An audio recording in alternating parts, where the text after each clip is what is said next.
రాష్ట్రంలో మొత్తం 4.14 కోట్ల మంది ఓటర్లు ఉన్నారని రాష్ట్ర ఎన్నికల ప్రధానికారి ముఖేష్ కుమార్ మీనా తెలిపారు.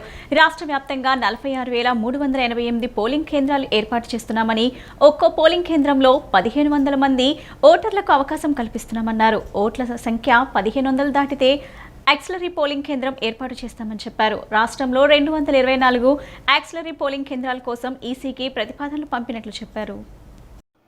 విజయవాడలోని ఈసీ కార్యాలయంలో ఏర్పాటు చేసిన మీడియా సమావేశంలో రాష్ట్ర ఎన్నికల ప్రధానాధికారి ముఖేష్ కుమార్ మీనా మాట్లాడారు. రాష్ట్రంలో 65,707 మంది సర్వీస్ ఓటర్లు ఉన్నారని, రాష్ట్ర వ్యాప్తంగా 46,388 పోలింగ్ కేంద్రాలు ఏర్పాటు చేస్తున్నామన్నారు.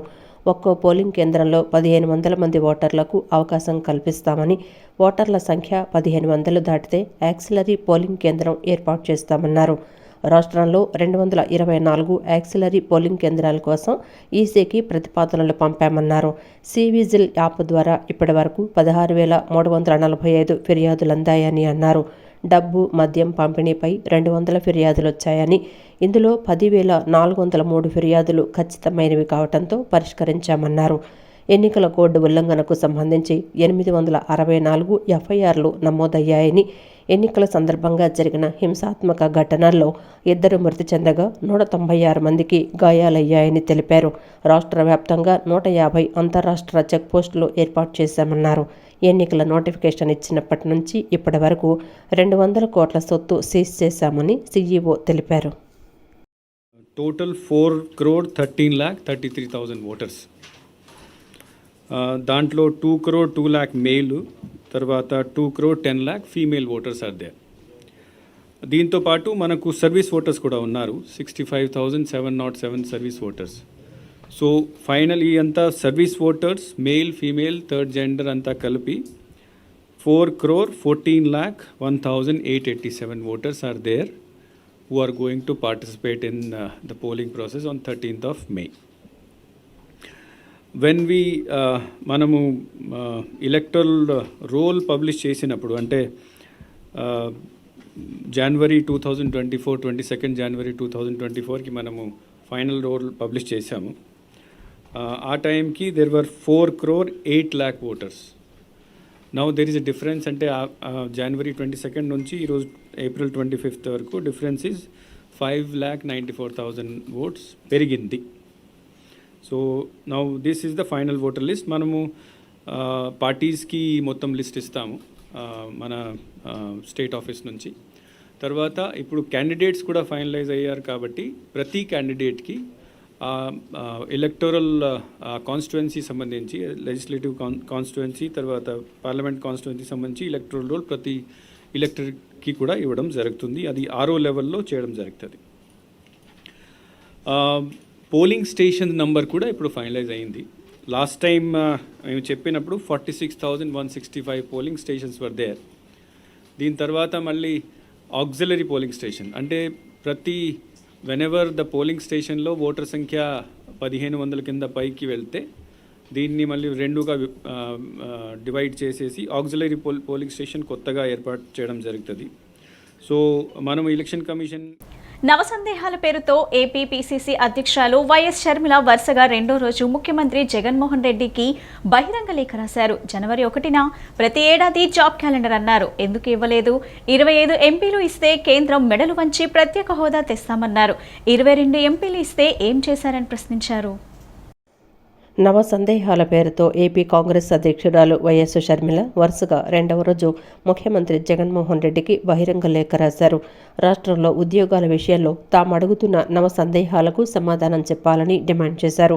ప్రభుత్వం వచ్చాక 2.30 లక్షల ఉద్యోగాలు భర్తీ చేస్తామని చెప్పారు. ఏమైంది? ఏ శాఖల్లో ఎన్ని ఉద్యోగాలు భర్తీ చేశారని ప్రశ్నించారు. జనవరి 1న ప్రతి ఏడాది జాబ్ క్యాలెండర్ అన్నారు. ఎందుకు ఇవ్వలేదు? 25 ఎంపీలు ఇస్తే కేంద్రం మెడలు వంచి ప్రత్యేక హోదా తెస్తామన్నారు. 22 ఎంపీలు ఇస్తే ఏం చేశారని ప్రశ్నించారు. గ్రూప్ 2 నోటిఫికేషన్ 2 సార్లు ఇచ్చి ఒక్క ఉద్యోగం కూడా భర్తీ చేయలేదు ఎందుకని నిలదీశారు. విశ్వవిద్యాలయాల్లో ప్రొఫెసర్లు, అసిస్టెంట్ ప్రొఫెసర్లు ఎందుకు భర్తీ చేయలేదన్నారు. 23,000తో మెగా డిఎస్సి అని చెప్పి 6,000తో దగా డిఎస్సి ఎందుకు వేశారు అని లేఖలో ప్రశ్నించారు. ఎస్సీ ఎస్టీ ఉప ప్రణాళిక నిధులు దారి మళ్లింపు వాస్తవం కాదా? సాగు భూమినిచ్చే కార్యక్రమాన్ని ఎందుకు నిలిపివేశారు? 28 పథకాలను అర్థాంతరంగా ఎందుకు ఆపివేశారు? ఎస్సీ ఎస్టీ పునరావాస కార్యక్రమం ఏపీలో ఎందుకు నిలిచిపోయింది? విదేశీ విద్యా పథకానికి అంబేద్కర్ పేరు ఎందుకు తీసేశారు? ఎస్సీ ఎస్టీ సిట్టింగ్ ఎమ్మెల్యేలకు ఈసారి ఎందుకు సీట్లు నిరాకరించారు? ఎస్సీ ఎస్టీలపై రాష్ట్రంలో దాడులు పెరిగాయి. ఇది మీ వివక్షత కాదా? డ్రైవర్ను చంపి డోర్ డెలివరీ చేసిన ఎమ్మెల్సీని ఎందుకు సమర్థిస్తున్నారు? స్టడీ సర్కిళ్లకు నిధులివ్వకుండా ఎందుకు నిర్వీర్యం చేస్తున్నారంటూ లేఖలో ప్రశ్నలు సంధించారు. ఈ ప్రశ్నలకు సమాధానాలు చెప్పాలని సీఎంను షర్మిల డిమాండ్ చేశారు. తుది దశ ఎన్నికల ప్రచారంలో భాగంగా మరోసారి నూతన కార్యక్రమాన్ని ఈ రోజు నుంచి గడప గడపకు ప్రచారం నిర్వహించనున్నామని వైఎస్ఆర్ కాంగ్రెస్ పార్టీ రాష్ట్ర ప్రధాన కార్యదర్శి సజ్జల రామకృష్ణారెడ్డి చెప్పారు.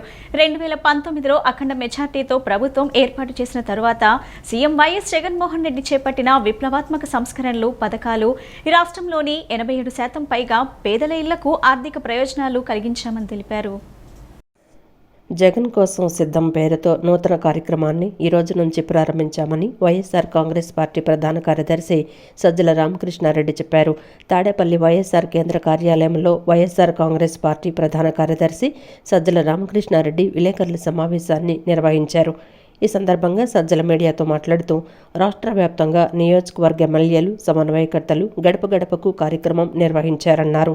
కొంతమంది 2 సార్లు ప్రతి గడపకు వెళ్లి మేనిఫెస్టోలోని అమలు చేసిన అంశాలను వివరించారు.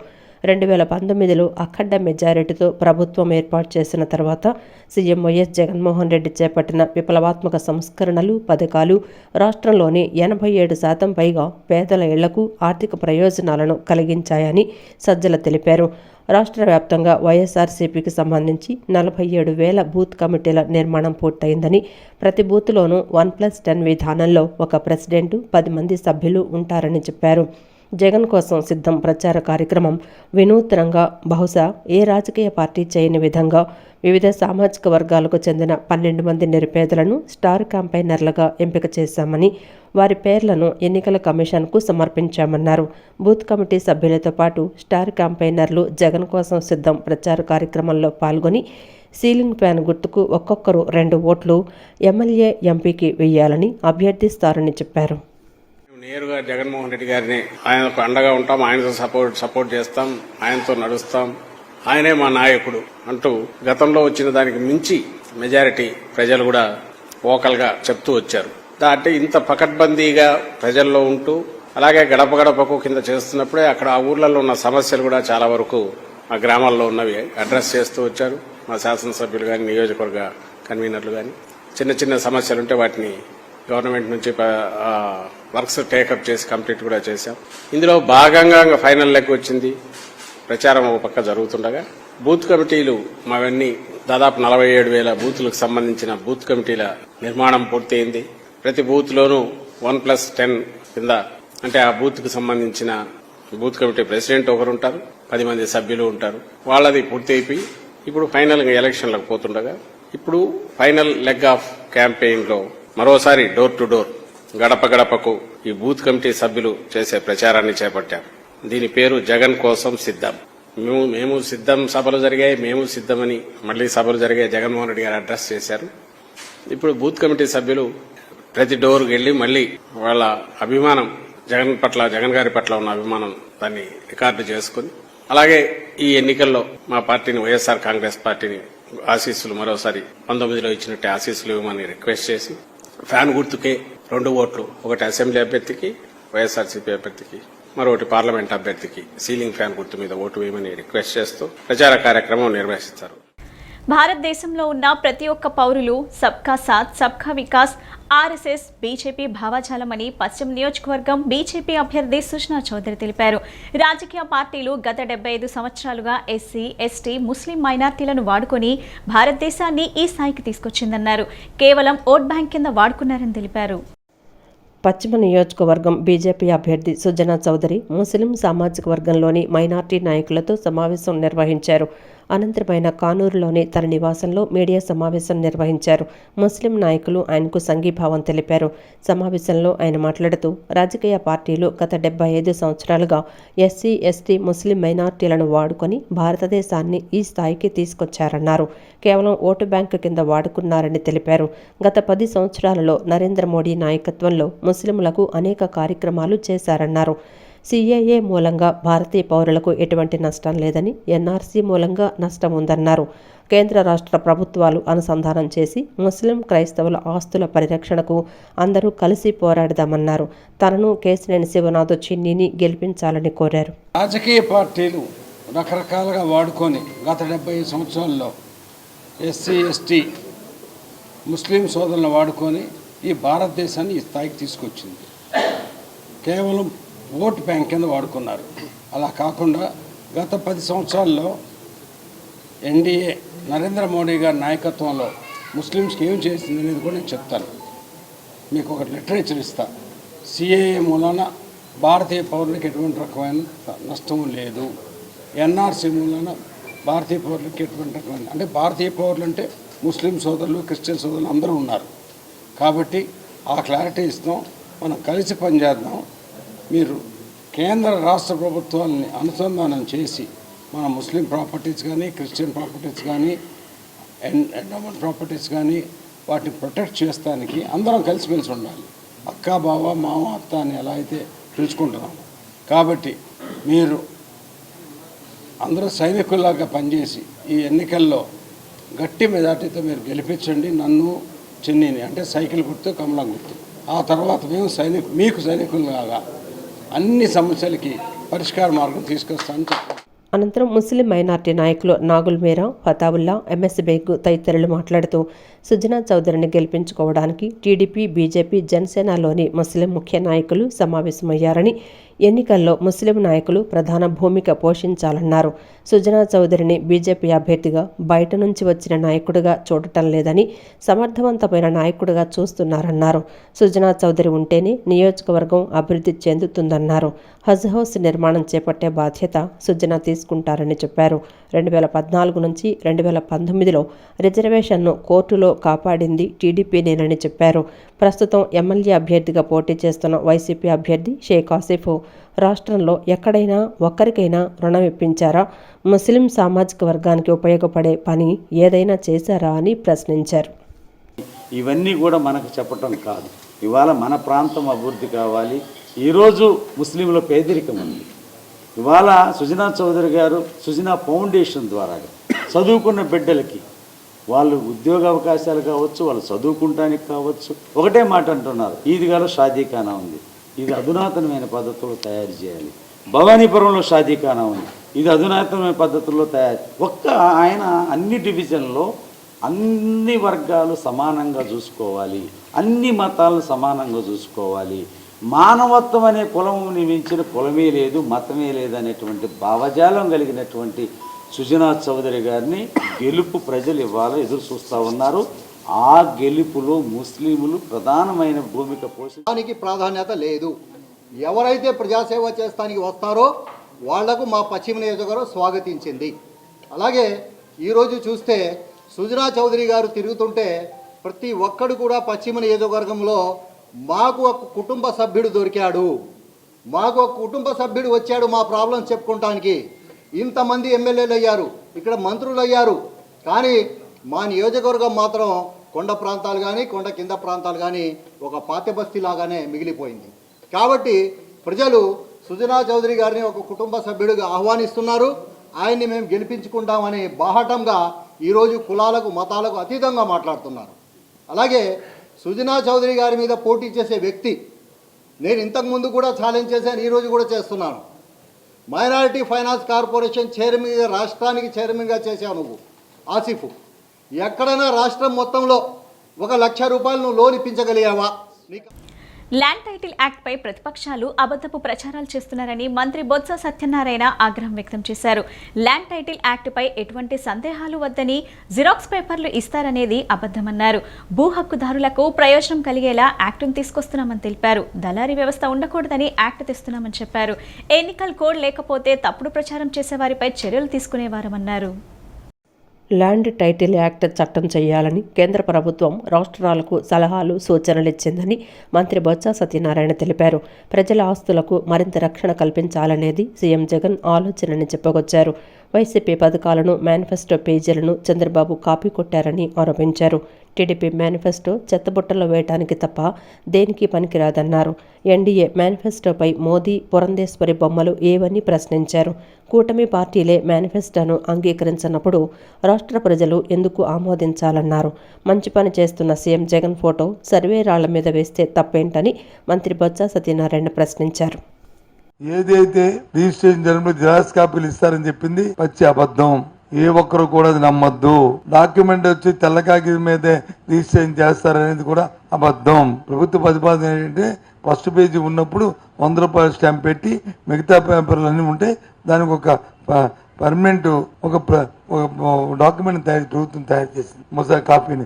ఆ కాపీలో ఏం చేస్తారంటే నీ పేరు, ఊరు, ఎవరు రిజిస్ట్రేషన్ చేస్తున్నారు, ఎవరు అమ్ముతున్నారు, దాని తాలూకా చుట్టుకొలత రేటి, ఏదైతే మనం ఇప్పుడు సమగ్ర భూ జరుగుతుందో జరిపిన తర్వాత వచ్చిన పిఎల్ ఆ ప్లాట్ నెంబర్ ఏదైతే వస్తుందో, ఎల్పి ఏదైతే వస్తుందో, ల్యాండ్ ప్లాట్ తాలూకా ఇన్ఫర్మేషన్ ఏదో ఉందో అవన్నీ దాంట్లో పొందుపరచాలి. యూనిఫామ్ ఒక డాక్యుమెంట్ తయారు చేస్తారు, అది నింపి అది రిజిస్ట్రేషన్ చేసుకోవాలి. రిజిస్ట్రేషన్ చేసినప్పుడు కూడా ఎవరైతే రిజిస్ట్రేషన్ చేస్తారో అతను డిజిటల్ సిగ్నేచర్ కూడా ఉండాలి. అతను వెళ్ళాలి, అక్కడికి వెళ్ళి రిజిస్ట్రేషన్ చేయాలి. ఇంకంతకంటే ఏంటి, అయిన తర్వాత డాక్యుమెంట్ ఆన్లైన్లో మీరు తీసుకోవడానికి అవకాశం ఉంది. ఏదైతే ఈ మధ్య డాక్యుమెంట్ రైటర్లు వీళ్ళు ఉన్నారో దాన్ని స్ట్రీమ్లైజ్ చేసి ఒక అథారిటీకి పాస్పోర్ట్ ఆఫీస్ ఉంది, పాస్పోర్ట్ ఇస్తారు. పాస్పోర్ట్ ఎవరు స్కూటీ చేస్తారు చెప్పండి? ఒక సంస్థ, టీచర్స్ సంస్థకి ఇచ్చి వాళ్ళు స్కూటీ ఇచ్చేసి ఆ తర్వాత పాస్పోర్ట్ అథారిటీ ఆఫీసర్కి వెళ్ళి ఆయన వచ్చి వెట్టింగ్ చేసిన తర్వాత అప్పుడు పాస్పోర్ట్ ఇష్యూ చేస్తాడు. పోలీస్ వెరిఫికేషన్ ఇవన్నీ వచ్చింది.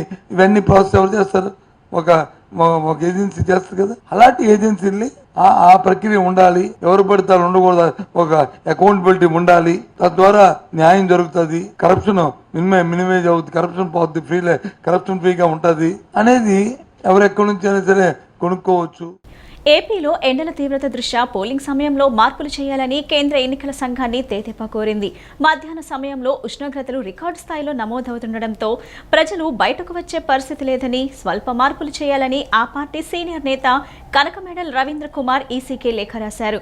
ఉదయం 7 గంటల నుంచి సాయంత్రం 5 గంటల వరకు ఉన్న పోలింగ్ సమయాన్ని మరో గంట పాటు పెంచాలని విజ్ఞప్తి చేశారు. దీనివల్ల ఓటింగ్ శాతం పెరుగుతుందని ఈసీ దృష్టికి తెచ్చారు. ఇప్పటికే తెలంగాణలో పోలింగ్ సమయాన్ని పొడిగించిన విషయాన్ని లేఖలో ప్రస్తావించారు. హిందూ ధర్మానికి సంబంధించిన ఏ సమస్యకైనా నవపూజ.com అనే వెబ్సైట్ను సంప్రదించవచ్చునని మహితానంద సరస్వతి బెల్లంకొండ మురళీకృష్ణ శర్మ తెలిపారు. మీ ఇంటికి శుభ అశుభ కార్యక్రమాలకు అవసరమైన పురోహితులు నవపూజ.com ద్వారా పొందగలరని తెలియజేశారు. నవపూజ సర్వీస్ ట్రస్ట్ నవాక్షరి పీఠం ఆధ్వర్యంలో నవపూజ.com వెబ్సైట్ను గవర్నర్పేటలోని ఆంధ్రరత్న భవన్ హోటల్ సెంటర్ సైడ్లో లాంఛనంగా ప్రారంభించడం జరిగింది. ఈ వెబ్సైట్ నిర్వాహకులు బెల్లంకొండ మురళీకృష్ణ శర్మ, మహితానంద సరస్వతి తల్లి బెల్లంకొండ సుబ్బలక్ష్మి ప్రారంభించారు. ఈ సందర్భంగా మురళీకృష్ణ శర్మ మాట్లాడుతూ ఈ వెబ్సైట్ ద్వారా పురోహితుల కోసం, వారి సర్వీసుల కోసం ఈ వెబ్సైట్ను రూపొందించామని తెలిపారు. ఈ వెబ్సైట్ ద్వారా అతి తక్కువ ఖర్చుతో పురోహితులకు సంబంధించిన అన్ని కార్యక్రమ వివరాలు తెలుసుకోవచ్చని సూచించారు. హిందూ ధర్మానికి సంబంధించిన షోడశ సంస్కారాల గురించి తెలుసుకోవచ్చని సూచించారు. అంతేకాకుండా జాతిరాళ్ల సమాచారం కూడా అందజేస్తున్నామని, ప్రతి సమస్యకు ఈ వెబ్సైట్లో సమాచారం అందజేస్తామని ఆయన వివరించారు. పౌరోహిత్యానికి పురోహితులందరూ నవపూజ.comలో రిజిస్ట్రేషన్ చేసుకోవచ్చని సూచించారు. రిజిస్ట్రేషన్ చేయించుకున్న పురోహితులకు ఉద్యోగ అవకాశం కూడా కలదన్నారు. కాశీ, హరిద్వార్, ఋషికేశ్, కేదార్నాథ్, బద్రీనాథ్ జ్యోతిర్లింగ యాత్రలు చేయాలనుకుంటే నవపూజ.com వారిని సంప్రదించవచ్చని తెలియజేశారు. ఈ వెబ్సైట్ ద్వారా సమాజంలో హిందువులకు అవసరమైనటువంటి పురోహితులను, వారికి అవసరమైనటువంటి ఏ సర్వీస్నైనా సరే అందించడం కోసం ఈ వెబ్సైట్ను లాంచ్ చేయడం జరిగింది. ఈ వెబ్సైట్ ద్వారా మనం అతి తక్కువ రేట్లతోటి మరియు ఫిక్స్డ్ ప్రైజెస్ తోటి ఈ పురోహితులకు సంబంధించినటువంటి కార్యక్రమాలని వాటిని హిందూ ధర్మాలకు సంబంధించినటువంటి అపర కర్మలు మొదలుకొని షోడశ కర్మలు ఉంటాయి మనకి. ఆ షోడశ కర్మలు మానవుడికి పుట్టిన దగ్గర నుంచి చనిపోయేంత వరకు ఉపయోగపడేటటువంటి షోడశ కర్మలకు అవసరమైనటువంటి ప్రతి కార్యక్రమాన్ని ఇందులో మనం పొందుపరచడం జరిగింది. ఇందులో ప్రతి సర్వీస్ కూడా అతి తక్కువ రేట్లకి ఫిక్స్డ్ ప్రైజెస్కి మీకు అందిస్తూ ఈ యొక్క సర్వీస్ని మనం లాంచ్ చేయడం జరిగింది. దీనిలో జాతిరాళ్ళు, నెక్స్ట్ యాత్రలకు సంబంధించినటువంటి విషయాలు ఏవైనా సరే మీకు అవసరమైన ప్రతి సమస్యకి దీని ద్వారా పరిష్కారం పొందుటకు ఈ వెబ్సైట్ని navapuja.com NAVAPUJA అనేటటువంటి 8 అక్షరాలతోటి navapuja.com అనేటటువంటి ఈ యొక్క వెబ్సైట్ని మనం లాంచ్ చేయడం జరిగింది. వైసీపీ పాలనలో ఉద్యోగులకు గౌరవం లేదని, అన్ని ఇబ్బందులేనని, కూపన్లు, గిఫ్టులు ఇచ్చి ఉద్యోగులను మరోసారి ప్రలోభ పెడుతున్నారని టీడీపీ నేత అశోక్ బాబు విమర్శించారు. ఉద్యోగుల ఓట్ల కోసం జగన్ రెడ్డి కుయుక్తులు మొదలుపెట్టారని అన్నారు. రివర్స్ పీఆర్సీతో జగన్ రెడ్డి ఉద్యోగులను నిండా ముంచారని, జీతాలు ఇవ్వకుండా ఇబ్బంది పెట్టారని, ఇవాళ జగన్ రెడ్డికి వ్యతిరేకంగా ఉద్యోగులున్నారని అశోక్ బాబు అన్నారు. మంగళగిరిలో టీడీపీ కార్యాలయంలో ఎమ్మెల్సీ అశోక్ బాబు విలేకరుల సమావేశం నిర్వహించారు. సమావేశంలో ఆయన మాట్లాడుతూ తెలుగుదేశం పాలనలోనే ఉద్యోగస్తులకు మేలు జరిగిందని, వారికి గౌరవం దక్కిందని అశోక్ బాబు అన్నారు. ఇప్పుడు రాష్ట్రంలో 5 లక్షల పోస్టల్ బ్యాలెట్ ఓట్లున్నాయని, పోస్టల్ బ్యాలెట్ ఓట్లను ఉద్యోగులు సద్వినియోగం చేసుకుని జగన్ రెడ్డికి బుద్ధి చెప్పాలని పిలుపునిచ్చారు. కూటమి అధికారంలోకి వస్తే ఉద్యోగులకు అన్ని రకాలుగా మేలు జరుగుతుందన్నారు. వైసీపీ పాలనలో ఉద్యోగస్తుల్లో ఏ వర్గానికి మేలు జరగలేదని, ఉద్యోగులను మోసగించిన జగన్ను ఇంటికి పంపాలని అశోక్ బాబు మరోసారి పిలుపునిచ్చారు. లక్షల్లో వాళ్ళ ఎంప్లాయీస్ నష్టపోయారు. ఇంకా దౌర్భాగ్య పరిస్థితి ఏంటంటే ఇవ్వని డిఏ ఏరియాస్కి ఇన్కమ్ ట్యాక్స్ కట్టారు ఉద్యోగస్తులందరూ కూడా. ఇక పెన్షనర్ పరిస్థితి, వాళ్ళకున్న వెయిటేజ్ కూడా తగ్గించి ఫిక్స్ చేసిన పరిస్థితి. కాబట్టి ఈ ఉద్యోగస్తుల్లో ఏ వర్గం బాగుంది అని చెప్పుకోవడానికి, ఈ వర్గానికి మేలు జరిగింది చెప్పుకోవడానికి ఎక్కడా లేదు. కాంట్రాక్ట్ వర్క్ ఎంప్లాయీస్ అంతా రెగ్యులేట్ చేస్తున్నారు, చేయలే. అవుట్ సోర్సింగ్ ఎంప్లాయీస్కి ఏ రోజున ఒకటోసారి జీతాలు లేదు. ఇవాళ తెలుగుదేశం మేనిఫెస్టో చూస్తే ప్రభుత్వ ఉద్యోగులు అంటే కాంట్రాక్ట్, అవుట్ సోర్సింగ్, అలాగే రెగ్యులర్ ఎంప్లాయీస్ అందరికీ కలిపి ఒకటోసారికి జీతం ఇవ్వాలని చెప్పి మేనిఫెస్టో. ఒక మంచి పిఆర్సీ ఇవ్వాలని చెప్పి ఆలోచన. సిపిఎస్ మీద కొన్ని రాష్ట్రాలు ఏవైతే సిపిఎస్ రద్దు చేసినాయో వాళ్ళ విధి విధానాలని పునఃపరిశీలించి ఉద్యోగ సంఘాలతో మాట్లాడి ఒక ఆమోదయోగ్యమైన నిర్ణయం తీసుకోవటం. ఈ చిన్న ఉద్యోగస్తులు ఏవైతే అవుట్సోర్సింగ్, కాంట్రాక్ట్, కన్సాలిడేట్ పేలో ఉంటారో వాళ్ళకి ప్రభుత్వ స్కీములు అమలు చేయటం.